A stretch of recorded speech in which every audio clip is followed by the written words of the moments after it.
topic area.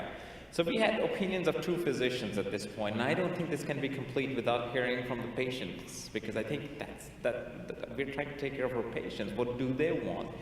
And our next speaker, Lelis, Vernon, she's chair of the Parent Advisory Council for the Neonatal Intensive Care Unit at Baptist Children's Hospital in Miami, Florida.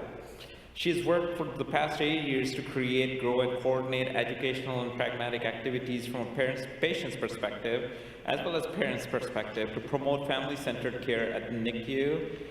She actively participates, collaborates on patient-related groups and projects and NIH-funded studies. She's also a citizens member of the Clinical Guidelines Committee of the American College of Physicians, and her commitment to advocating the family and patient voice is driven by her own personal experiences as the mother of premature twins, as well as the wife of a spinal cord injury patient. And Lelis has a wonderful background and experience. She's originally from Argentina. She has studied in England. She's been all over the place. I can't even list all the countries: Brazil, Venezuela, etc., etc. And now she is in the United States. So welcome, Lelis.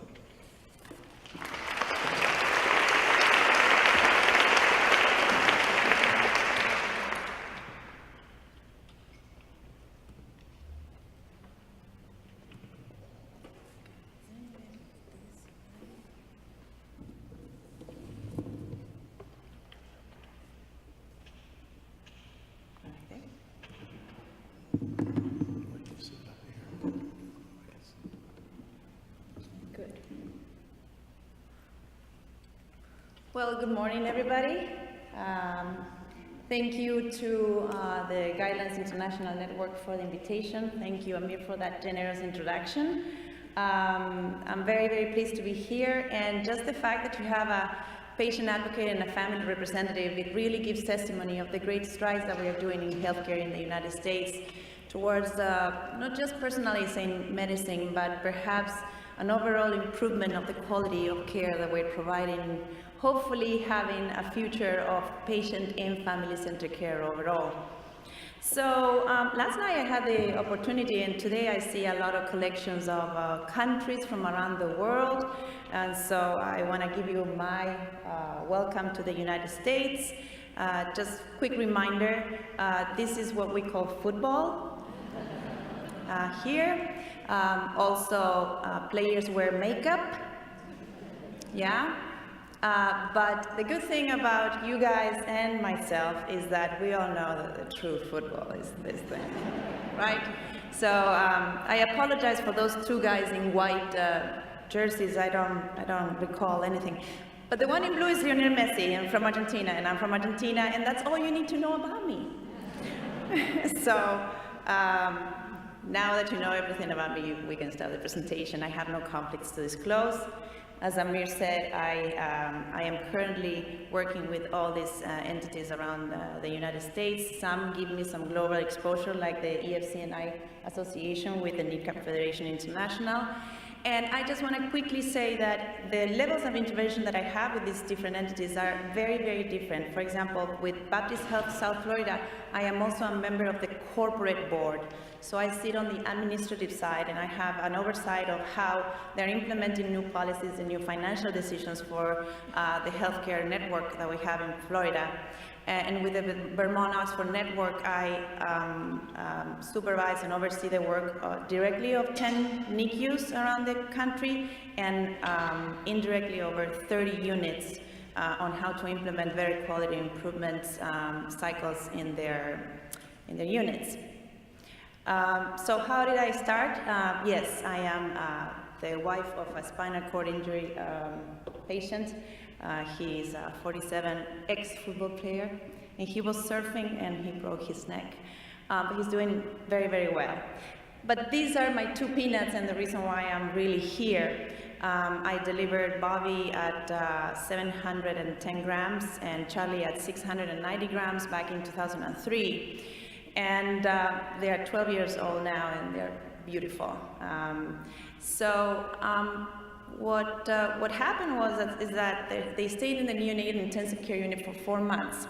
And during those 4 months, I learned a lot of things. I learned about faith, I learned about life, a little bit about death, But perhaps the most life-changing experience was the one that made me see the lack or the great bridge that there was between the healthcare professionals and the families and the patients.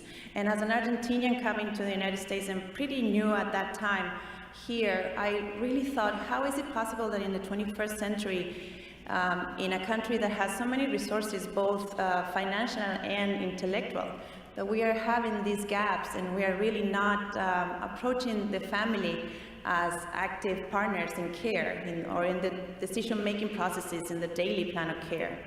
So ever since I've been involved with quality improvement in pediatric and specifically in neonatology, and I want to share with you, this is my participation 2 weeks ago in Chicago in an international conference in front of 1,200 people.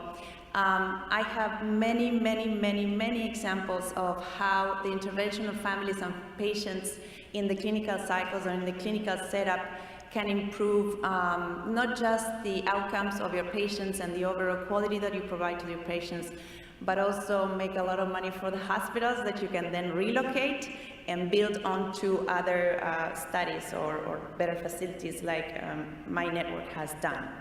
So a little bit of history, how did we start all this talk about personalized medicine and patient and family-centered care? And if you look at this picture, then you go back, how many?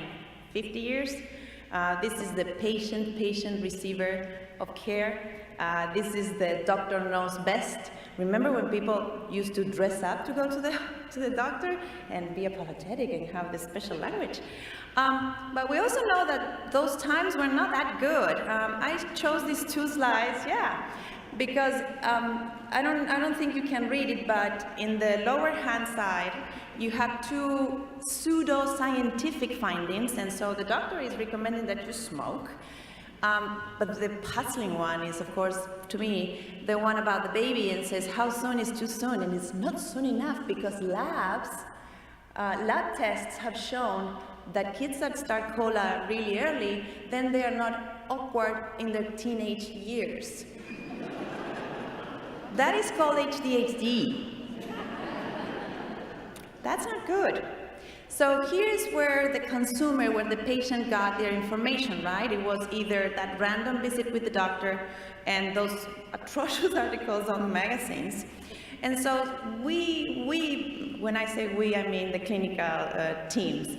The hospitals and the clinical teams saw that there was a fissure, right, in the system. And so 2001, the bomb exploded. The Institute of Medicine said, oh my God, to err is human, but we are wasting millions of dollars in preventable medical errors.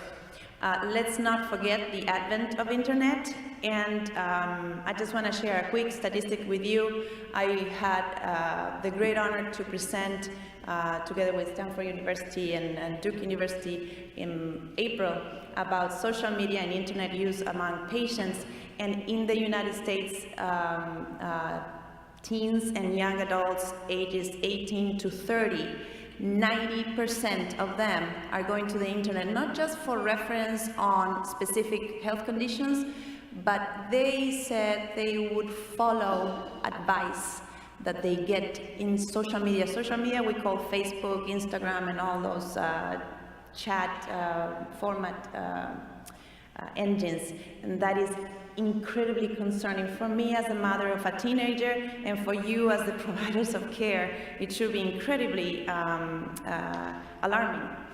So, when I consider all these factors that are going on, and I had this invitation, and I said, clinical guidelines, I can bring to you my experience working with the incredible team at the American College of Physicians as a public member in their clinical guidelines committee. So I thought, well, how about,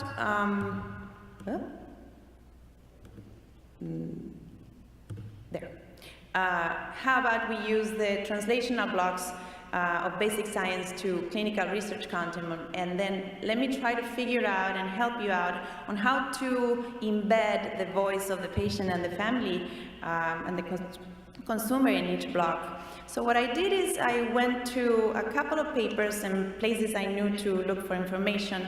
A couple of the entities are very familiar to me because I work with actively. One is the Agency for Healthcare Research and Quality. The other one is the Institute for Patient and Family Centered Care, who have been developing these tools on how to integrate the patients for many, many, many, many years. And the other one is, of course, the latest Institute of Medicine is trying to make amends with after the big bomb that they threw a couple of years ago. In 2011, they came out with these clinical guidelines that we can trust, and they set up some standards, 7 standards actually, on how to better integrate the patient population in the clinical guidelines development. So at the bottom you will see an arrow, and it says patients as advisors, and then partners, and then leaders. These are the 3 big hubs that these 2 entities that I mentioned have designed in what are the levels of intervention and the progression of participation of consumers in the clinical setup. So when I looked at the translational blocks, what was interesting to me was to see that the first few blocks, where it's all data-driven and very clinical, heavily clinical content, there was a little bit of a detachment on how the consumer and the patient could participate in this type of discussion. And of course, then dissemination and practice is pretty obvious to me, at least, on how the public can intervene. So let me share with you my take, and again, a condensation of the information that I read in these articles. So the first one is basic research, and I really like this cartoon because it's like Dr. Stevens is misunderstanding the randomization. And this is what, for the public, randomized trials look like, right? If you don't explain it to the patient, this is really how it appears in our minds. So diversity of the team is key, not just for specific conditions, but also ethnic and racial backgrounds. So you have a true composite of your team. Training and acculturation of the public member to the engine of what you're already working in is key. And here again, I have to give my kudos to the ACP team. They've done an amazing job at training all the public members of the Clinical Guidelines Committee, and just, you know, putting it like a little nest for us to come in. They've been wonderful. I also want to say training and acculturation of the clinical team. This is to form a partnership. And a partnership is not one where there is an active member and a passive member comes and blends with you. This is rather both coming together. This is an interesting concept, and one that I've seen that many units have failed when they try to start working with patients and families. They think that the incorporation of a member of the public is the solution. They just check in the box, and that fails. That engine fails. You need to go to the human factor. You need to relate to the people you're working with. Sustainability and buy-in, this is another failure point from my point of observation. Many teams, again, check the box of having a public member on board, but if you don't have the buy-in of the participant, if you don't have sustainability, there's no consistency, right? So that is something that I encourage everybody to do a good research on who you bring to the table. And engagement on specific interests. This is something I also often say, you know, any clinical team has the best intentions to better the quality of care, but I always say you can do it, the clinical team can do it, but if you have a patient advocate at the table, you will do it, because there is nobody else more invested in getting it better than a patient that is going through it. Early translation, step 2, you know, I think you should be more explicit here in step 2, because somebody's waiting for a miracle to happen and the solutions to pop at your face, and that's not going to be the case. So here is where the data-driven and the clinical content is going to start. And that's why I said here it's crucial to have patients as partners. Remember, this is part of an engine. This is where you need to translate the results, and by translating, I mean putting it into words that are understandable for the members of the public. Otherwise, you receive no feedback, right? So and it's a one-sided dynamic interaction, and that's not what you want. And by timely and relevant content, I mean any study that you're doing today, the member of the public is going to tell you, you know what is happening today about it? Here's my experience. And so it's fresh expert content that they are bringing to the table. The late translation with the formulation of new guidelines, here's where I see where the public members can help you with language and approachability. By approachability, I meant, again, translating the guideline and formatting it from inception in a way that is going to be better read for the consumer. This is ultimately, yes, for the consumer. So let's work together and see if they can read better. Patients are excellent reviewers at this stage, reviewers of the data that you're presenting, their decision support and proper and accurate feedback for the reasons I just mentioned before. Dissemination, to me, is pretty clear. Dissemination is where the patients start in their leadership role. This is not a takeover. That's not what I meant by that. But rather, instead of reviewing, rather being the authors of the next step of the next block. Again, providing consumer perspective, innovative, creative solutions, because they are the ones that are going through the experience. They are the ones that are bringing you the experience from the hospital setup. I really like this slide. Every system is perfectly designed to achieve exactly the results it gets. So the way you've been doing it up until now, if you're invested in changing it, then it has to change. You can't continue doing the same and trying to get different results, right?